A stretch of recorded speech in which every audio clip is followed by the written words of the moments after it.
Bismillahirrahmanirrahim.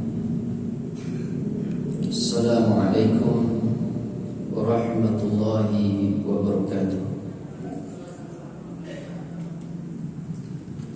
Innal hamdalillah nahmaduhu wa nasta'inuhu wa nastaghfiruh wa na'udzu billahi min shururi anfusina wa min sayyiati a'malina.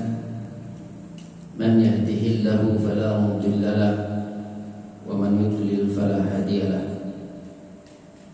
Asyhadu an la ilaha illallah wahdahu la syarika lahu wa asyhadu anna Muhammadan 'abduhu wa rasuluh sallallahu alaihi wa ala alihi wa ashabihi wasallam. Ya ayyuhalladzina amanu taqullaha haqqa tuqatih wa la tamutunna illa wa antum muslimun. Bapak ibu kaum muslimin wal muslimat, para ummahat kajian akidah, kajian kitab tauhid yang dimuliakan oleh Allah Subhanahu wa taala. Puji puja syukur pada Allah Azza wa Jalla, pada pagi hari ini kembali Allah Azza wa Jalla memudahkan kita untuk melanjutkan pembahasan kitab tauhid. Kajian kita pada minggu yang lalu bahwa Nabi SAW merasa khawatir syirik kecil menimpa para sahabatnya. Rasul khawatir syirik kecil menimpa para sahabatnya. Padahal para sahabat adalah orang-orang yang mentauhidkan Allah. Para sahabat adalah orang-orang yang berharap hanya kepada Allah. Para sahabat adalah orang-orang yang mentaati Allah. Para sahabat adalah orang-orang yang tahu tentang apa yang Nabi SAW serukan kepada mereka. Para sahabat adalah orang-orang yang mengetahui isi Al-Quran. Bahkan para sahabat adalah orang-orang yang telah dijamin oleh Allah Subhanahu wa taala masuk surga. Akan tetapi Nabi SAW merasa khawatir syirik kecil menimpa mereka. Takut syirik kecil itu menimpa para sahabatnya. Padahal para sahabat ini sudah ada orang-orang yang sudah dijamin masuk surga. Oleh karena itu jangan pernah kita merasa aman dari syirik. Jangan pernah awak merasa aman dari dosa syirik. Para sahabat saja yang dijamin Allah masuk surga dikhawatirkan oleh Nabi SAW syirik kecil bisa menimpa mereka. Oleh karena itu takutlah kita dengan dosa syirik, sebagaimana takutnya Nabi Ibrahim alaihissalam. Karena apa yang ditakutkan Nabi Ibrahim alaihissalam dan yang dikhawatirkan oleh Nabi SAW sudah terjadi kepada umat ini. bukan lagi syirik kecil, malah syirik besar terjadi kepada umat Nabi Muhammad SAW.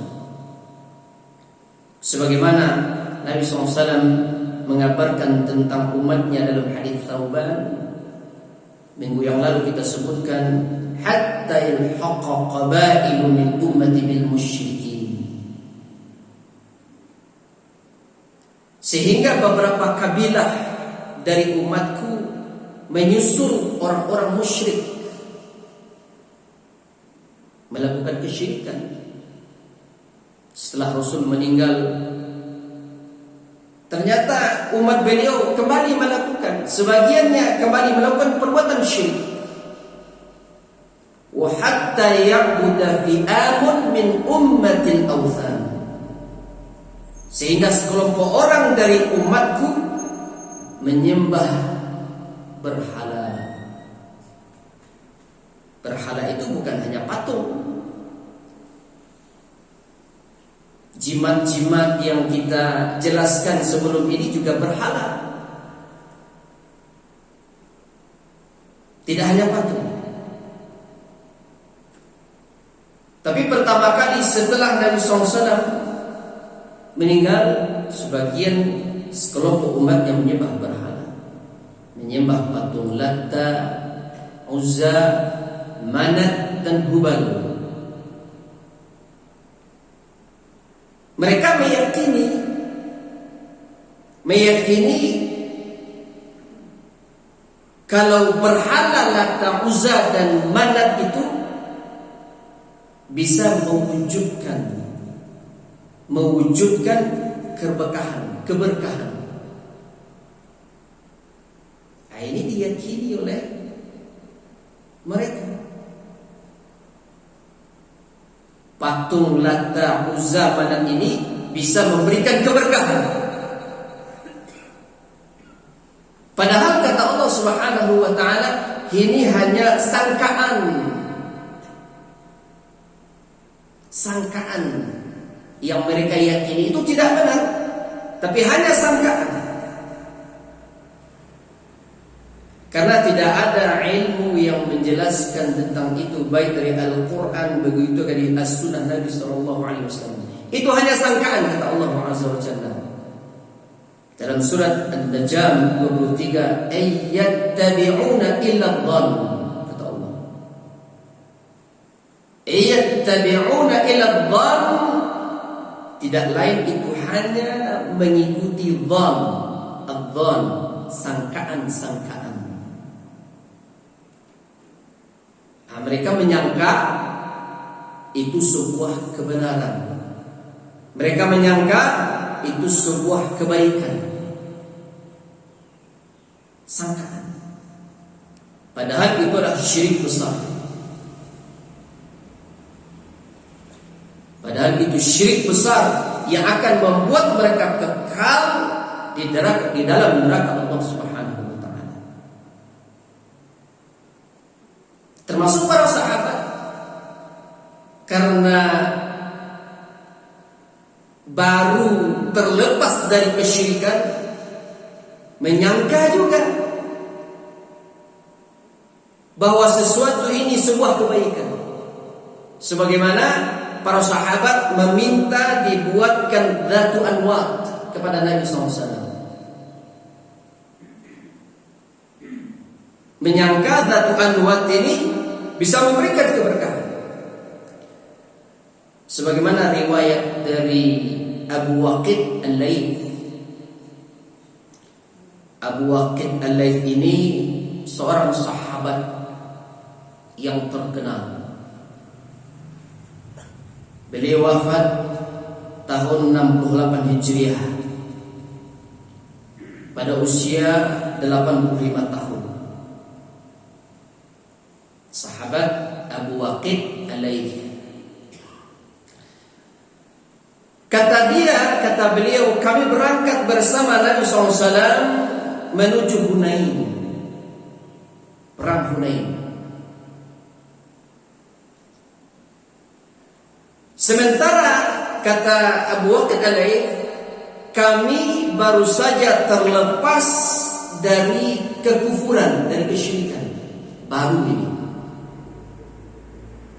Sama orang-orang atau jemaah sekalian dahulu belum pernah belajar akidah, belum pernah belajar tauhid, sehingga belum tahu mana ini syirik, mana itu kebid'ahan, mana syirik kecil, mana syirik besar, belum tahu. Kan belum tahu kalau belum belajar. Kalau tidak belajar, tidak tahu. Itu syirik, ini syirik, itu bid'ah, itu haram, tidak tahu. Di mana didapatkan belajar di majelis ilmu? Kalau tak belajar, tak tahu. Kalau tidak belajar, tidak bisa terhindar dari syirik. Para sahabat dahulu baru saja terlepas dari kekufuran, dan ketika melewati sebuah pohon bidara, mereka minta dibuatkan pohon Dzatu Anwat sebagaimana yang dimiliki oleh orang-orang musyrik. Ini kan minta kesyirikan kepada Nabi SAW. Buatkan kami sebuah pohon Dzatu Anwat untuk bisa mendekatkan diri kepada Allah. Minta wasilah. Mereka berharap berkah dari pohon ini. Orang-orang musyrik berharap berkah dari pohon Dzatu Anwat, lalu mereka beriktikaf di bawah pohon itu, berdiam diri, lalu senjata-senjata mereka digantungkan kepada pohon itu. Kenapa? Karena supaya berkah, supaya senjata ini bisa berkah,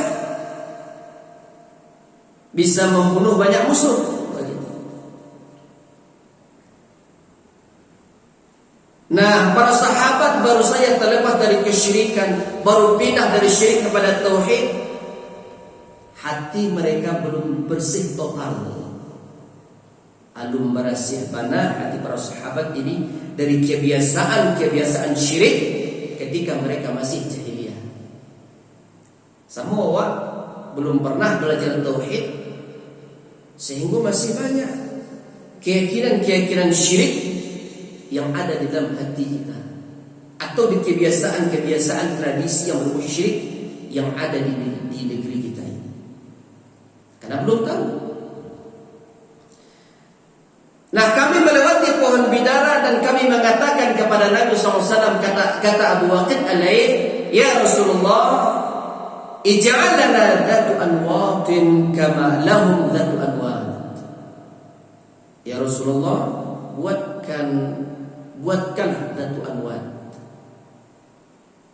untuk kami, sebagaimana mereka punya Dzatu Anwat, sebagaimana orang-orang musyrik punya Dzatu Anwat. Orang-orang musyrik kalau mau mendekatkan diri kepada Allah kan melalui pohon Dzatu Anwat, melalui pohon bidara Dzatu Anwat. Buatkan juga untuk kami wahai Rasulullah. Kata para sahabat, ini para sahabat minta kesyirikan karena ketidaktahuan. Buatkan untuk kami Dzatu Anwat untuk mendekatkan diri kepada Allah, sebagaimana yang dimiliki orang-orang musyrik. Para sahabat ini menyangka kalau perkara itu dicintai oleh Allah Subhanahu wa taala. Mereka menyangka karena sangkaan itu dicintai Allah, lalu mereka meminta kepada Nabi SAW. Mereka bermaksud mendekatkan diri kepada Allah Subhanahu wa taala dengan Dzatu Anwat, sebagaimana yang dilakukan orang-orang musyrik. Nah, kesyirikannya di situ. Mendekatkan diri kepada Allah tapi melalui perantara. Kunuhum qasadu at-taqarraba ila Allah bidzalik. Mereka bermaksud untuk mendekatkan diri kepada Allah.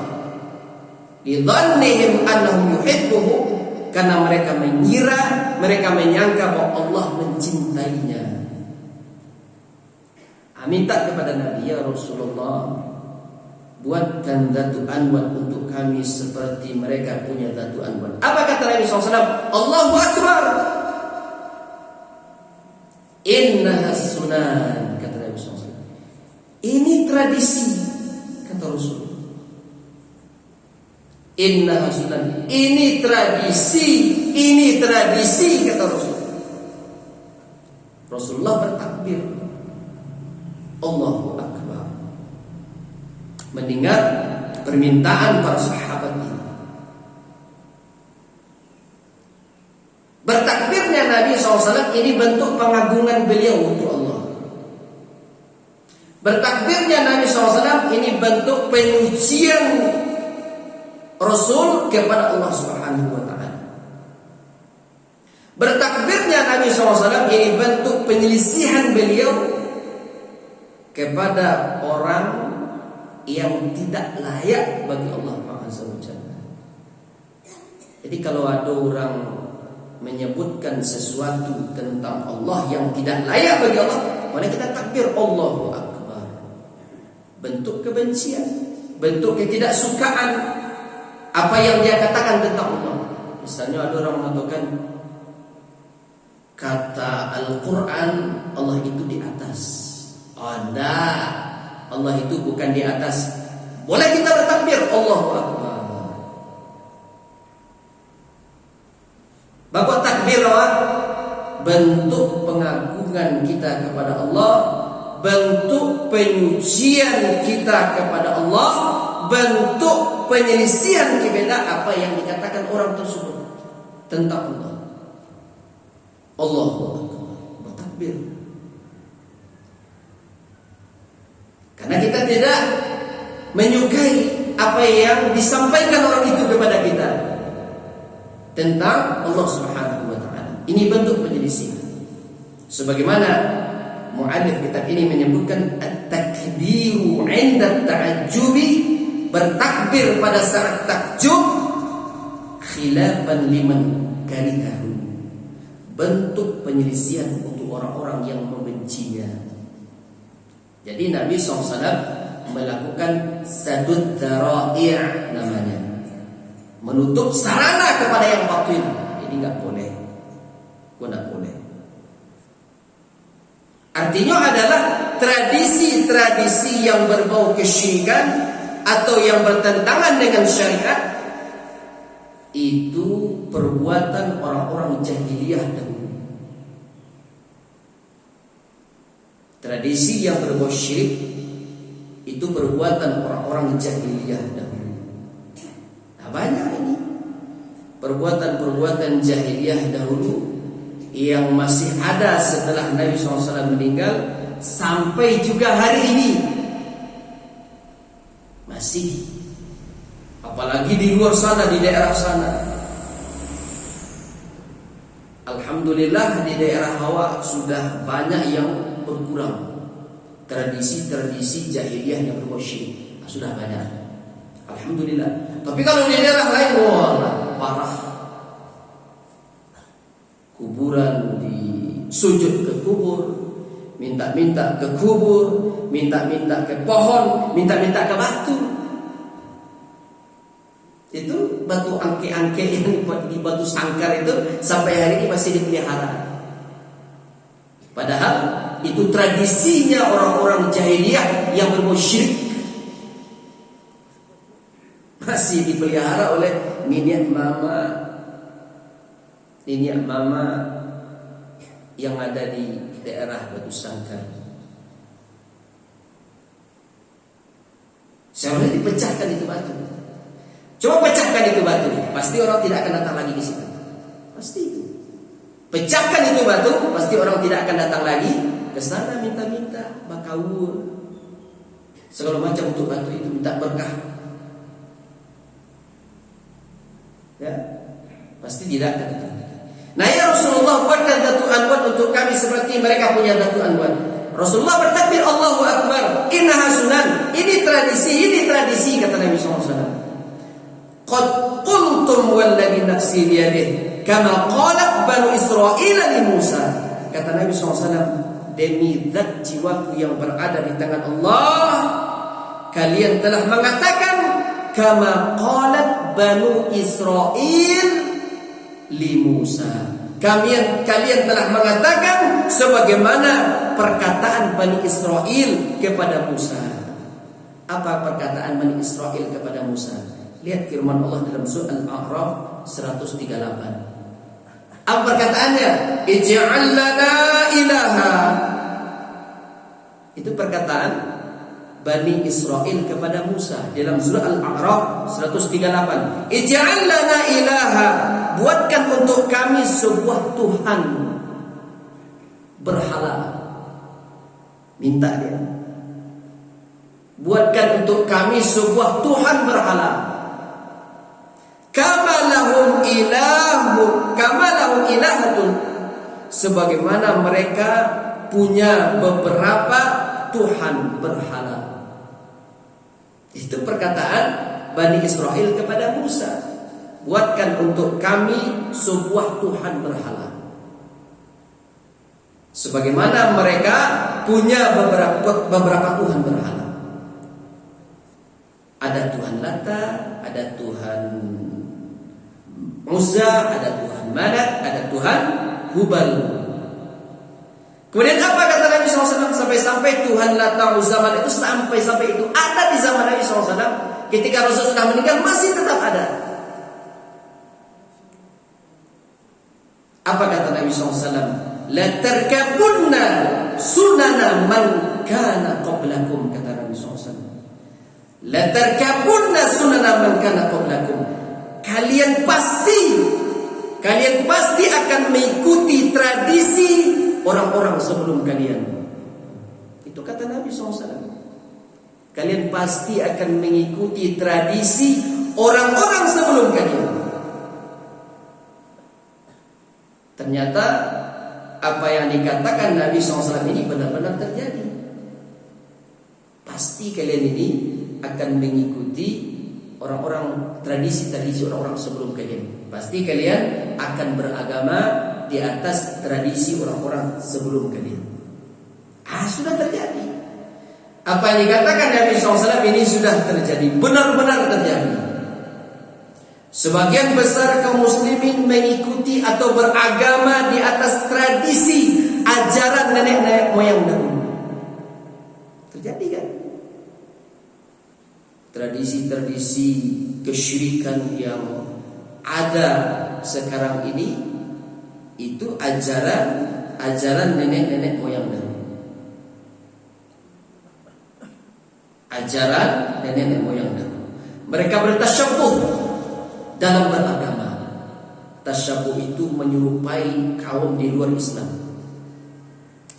Tasyabbuh itu apa? Menyerupai kaum di luar Islam, dari kalangan orang-orang Yahudi dan Nasrani. Sebagaimana Nabi SAW bersabda, la tattabi'unna sunana man kana qablakum. Kalian benar-benar akan mengikuti tradisi umat-umat sebelum kalian. Khudwal quddati bil quddah. Khudwal quddati bil quddah. Kalian betul-betul akan mengikuti tradisi-tradisi umat sebelum kalian. Khudwal quddati bil quddah. Secuil demi secuil, sehelai bulu demi sehelai bulu, secuil demi secuil. Sampai-sampai kalau mereka masuk ke dalam lubang biawak, maka kalian akan ikut masuk ke dalamnya, kata Nabi SAW. Hatta law dakhalu juhrata dabbin ladak khaltubuhu. Sampai-sampai kalau mereka masuk ke dalam lubang biawak, kalian akan ikut masuk ke dalamnya. Ya Rasulullah, kata para sahabat, ya Rasulullah, al-yahudu wan nasara, orang-orang Yahudi dan Nasrani kah? Kata Nabi SAW, faman, siapa lagi kalau bukan mereka? Itu kata, siapa lagi kalau bukan Yahudi dan Nasrani? Rawal Bukhari wa Muslim. Siapa lagi kalau bukan tradisinya orang-orang Yahudi dan Nasrani? Jadi kalau ada tradisi-tradisi Yawak yang berbau syirik, itu tradisinya orang-orang Yahudi dan Nasrani itu. Kalau ada yang diamalkan orang kini, zaman kini, tradisi-tradisi yang berbau syirik, dari mana itu asalnya? Dari orang-orang Yahudi dan Nasrani. Itu yang diamalkan umat Islam. Itu yang diamalkan umat Islam.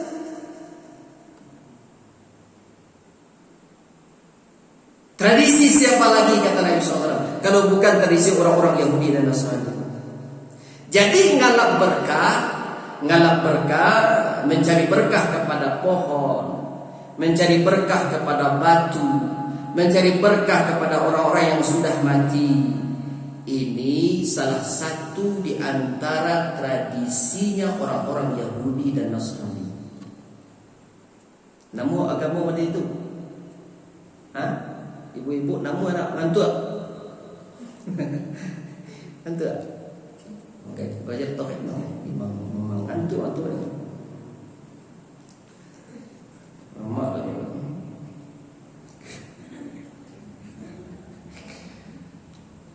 Belajar tauhid itu memang timbulkan. Kalau belajar ilmu memang digoda oleh syaitan. Digoda oleh syaitan. Jadi nggak berkah minta pohon kepada batu, mencari berkah kepada batu, mencari berkah kepada kayu, kepada kuburan, kepada orang yang sudah mati. Ini tradisi orang-orang Yahudi dan Nasrani. Tidak pernah terjadi di zaman para sahabat. Tidak pernah ada riwayatnya para sahabat mencari berkah kepada kuburan Nabi SAW. Tidak ada. Tidak ada para sahabat Nabi SAW, satu pun dari sahabat Rasul yang mencari berkah ke kuburan Rasul. Tidak ada. Tidak ada. Abang kini ke umat Islam beramai-ramai pergi ke Pariaman, ke kuburan Syekh Burhanuddin, ya kan? Tak minta situ, minta ayahnya dibawa lah, maka aku menyalah di situ. Banyak itu. Apakah yang datang itu orang Minang sendiri, orang Minangkabau sendiri, atau orang dari luar? Oh, datang ke situ. Minta berkah ke kuburan Syekh Burhanuddin yang ada di Pariaman. Makanya di Pariaman itu banyak kesyirikan, banyak. Tradisi orang Syiah ada tabut sekali setahun sekali. Tabut itu tradisinya orang-orang Syiah, orang-orang di luar Islam. Dipakai oleh umat Islam, dipakai oleh orang-orang Minangkabau lagi di Sumatera Barat. Kalau di Bengkulu namanya tabot, sama. Ada lagi tradisi tabot di Bengkulu setahun sekali, sama kayak di Pariaman. Di Pariaman ada tabui setahun sekali. Tradisi orang syirik. Biara itu makanan ke pinggir, ke tengah-tengah laut. Itu kan sekali tahun ramai itu Pariaman. Cuma kita ketika bulan Syura lihat di Bengkulu juga itu ada tabut berbau kesyirikan. Ada kuburan-kuburan, ada di antara yang terkenal di Pariaman itu kuburan Syekh Burhanuddin. Didatangi oleh orang mencari berkah di situ. Tidak pernah ada riwayatnya. Tidak pernah ada riwayat para sahabat datang ke kuburan Nabi SAW lalu minta berkah ke kuburan Rasul. Tidak ada. Kalau seandainya itu perbuatan baik, para sahabat tentu lebih dahulu melakukannya. Kalau itu baik, tentu para sahabat lebih dahulu melakukan. Kalau itu adalah amalan baik, tentu para sahabat sudah lebih dahulu datang ke kuburan Rasul, minta berkah ke kuburan Rasul. Tapi tidak dilakukan oleh para sahabat karena itu kesyirikan. Begitu juga dengan para tabi'in, begitu dengan para tabi'ut tabi'in, murid-murid dari para sahabat, tabi'in, tabi'ut tabi'in. Tidak pernah mereka bertabaruk, tidak pernah mereka mencari berkah kepada kuburan para sahabat Nabi ridwanullahu alaihim ajma'in. Tidak pernah. Tak ada orang para tabi'in, para tabi'ut tabi'in datang ke kuburannya para sahabat untuk bertabaruk, untuk mencari berkah. Tidak pernah. Ini generasi emas ini, yang harus awak ikuti. Khairun nas qarni, kata Nabi SAW. Sebaik-baik umat masaku, masa sahabat, thumma ladhina yalunahum, kemudian masa tabi'in, thumma ladhina yalunahum, kemudian masa tabi'ut tabi'in. Sebaik-baik umat masa sahabat, kata Rasul, masaku, masa sahabat, kemudian masa setelah itu masa tabi'in, kemudian masa setelah itu masa tabi'ut tabi'in. Ini sebaik-baik umat, kata Nabi SAW. Orang yang sebaik-baik umat tidak pernah cari berkah kekuburan Rasul. Orang yang sebaik-baik umat tidak pernah cari berkah ke kuburannya para sahabat ridwanullah alaihim ajma'in, tidak pernah. Yang orang yang sudah jamin surga ini umat Islam setelah itu lihat datang ke kuburan minta-minta berkah, ke kuburan, ke batu, ke pohon dan semacamnya. Syirik besar yang akan mengeluarkan pelakunya dari Islam. Luar biasa ini. Tradisi yang berbau kesyirikan yang itu lahir dari tradisinya orang-orang Yahudi dan Nasrani. Itu yang terjadi. Tradisi yang berbau syirik. Cobalah, umat Islam jatuh kepada syirik besar. Kenapa tidak langsung minta kepada Allah? Allah yang istiwa di atas arasy, Allah yang di atas sana, angkat tangan minta langsung kepada Allah. Apa saja pasti Allah berikan. Ud'uni fastajib lakum. Berdoalah kalian kepadaku, kata Allah. Ud'uni, berdoalah kalian kepadaku. Langsung kepada Allah, kalau minta itu langsung. Fastajib lakum, maka aku akan kabulkan. Aku akan ijabah doa kalian, kata Allah. Jangan melalui perantara, jangan melalui pohon, jangan melalui kayu, jangan melalui orang-orang yang sudah mati. Kalau ada orang meminta kepada Allah tapi melalui perantara, apakah itu kayu, apakah itu batu, apakah itu orang sudah mati, nah ini syirik besar. Syirik besar. Oleh karena itu jangan sampai kita meniru-niru, jangan sampai kita meniru-niru cara beragamanya orang-orang Yahudi dan Nasrani. Sebab siapa yang meniru-niru cara beragama orang-orang Yahudi dan Nasrani, kata Nabi SAW, man tashabbaha biqaumin fahuwa minhum. Siapa yang tasyabbuh itu, siapa yang tasyabbuh, yang menyerupai suatu kaum, fahuwa minhum, dia sama dengan mereka, kata Nabi SAW. Sama orang itu dengan Yahudi dan Nasrani. Siapa yang meniru suatu kaum dari Yahudi dan Nasrani, fahuwa minhum, dia sama dengan mereka. Orang Islam bisa masuk ke dalam golongan Yahudi dan Nasrani kalau cara beragamanya seperti cara beragama orang-orang Yahudi dan Nasrani. Bisa orang Islam itu masuk ke golongan Yahudi dan Nasrani gara-gara inyo beragama seperti orang-orang Yahudi dan Nasrani. Orang-orang Yahudi dan Nasrani biasa bernadar untuk kuburan. Orang-orang Yahudi dan Nasrani biasa bersedekah untuk mendekatkan diri kepada Allah melalui orang-orang yang sudah mati. Bahkan mereka iktikaf itu. Orang Yahudi dan Nasrani itu biasa iktikaf di kuburan. Di kuburan, iktikafnya di kuburan, berdiam diri di situ. Karena mereka meyakini ini tempat yang bisa mendekatkan diri kepada Allah. Jangan sampai itu terjadi kepada kita. Oleh karena itu, siapa saja yang mengagung-agungkan pohon, batu, ya, dan orang-orang yang sudah mati, lalu meyakini bisa terwujudnya berkah dari pohon, batu, dan orang yang sudah mati, maka itu perbuatan syirik besar yang bisa mengeluarkan pelakunya dari Islam. Dan sampai orang mengagung-agungkan pohon, batu, dan orang yang sudah mati, itu bisa mengeluarkan orang dari Islam. Oleh karena itu jangan sampai kita melakukannya, jangan sampai kita mengagung-agungkan itu. Baik mengagungkan dengan cara mencari berkah atau menyembelih tumbal.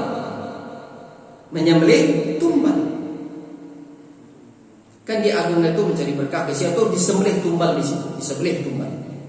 Karena ada orang yang menyembelih tupat untuk berhala, orang sudah mati ini ada.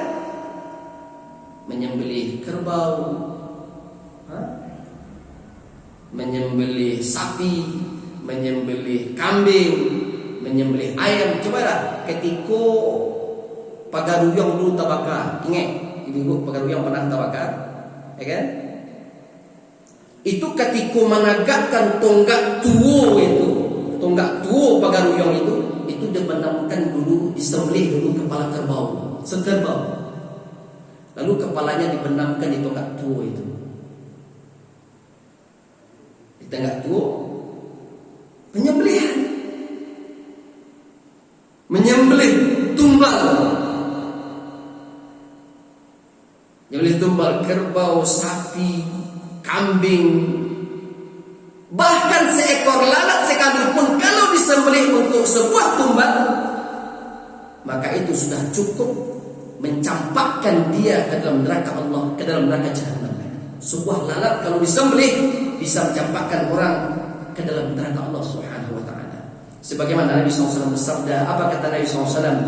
Wa dakhala al-jannata rajulun fi dubabin. Kata Nabi SAW, seorang laki-laki masuk surga karena seekor lalat. Tahu lalat? Lalat itu banyak. Seorang laki-laki masuk surga karena seekor lalat. Wa dakhala an-nara rajulun fi dhubabin. Dan seorang laki-laki lain, kata Nabi SAW, masuk neraka karena seekor lalat. Masuk surga karena seekor lalat, kata Nabi SAW. Seorang laki-laki lain masuk neraka karena seekor lalat. Para sahabat bertanya, kok bisa begitu ya Rasulullah? Kok bisa begitu ya Rasulullah? Kok bisa orang masuk surga hanya karena seekor lalat? Bisa masuk neraka Jahannam karena seekor lalat? Kok bisa begitu ya Rasulullah? Kata Nabi SAW, marra rajulani ala qaumin lahum sanamun. Kata Nabi SAW, dua orang laki-laki melewati